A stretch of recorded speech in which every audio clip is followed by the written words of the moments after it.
যারা মা বাবার সাথে খারাপ ব্যবহার করে, যারা মা বাবার সাথে খারাপ ব্যবহার করে, আচ্ছা বলেন তো দেখি, সন্তানকে যদি আপনি শিক্ষা দেন, যে আপনার সন্তানকে আপনি শিক্ষা দিলেন যে মা বাবার সাথে খারাপ ব্যবহার করলে আল্লাহ তোমাকে জান্নাত দিবে না, এই সন্তান কি কোনোদিন আপনার বাইরে কথা বলবে?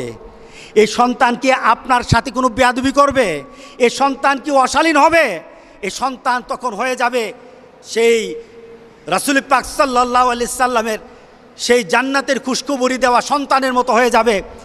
সেই সন্তান হয়ে যাবে লুকমানের সন্তানের মতো হয়ে যাবে।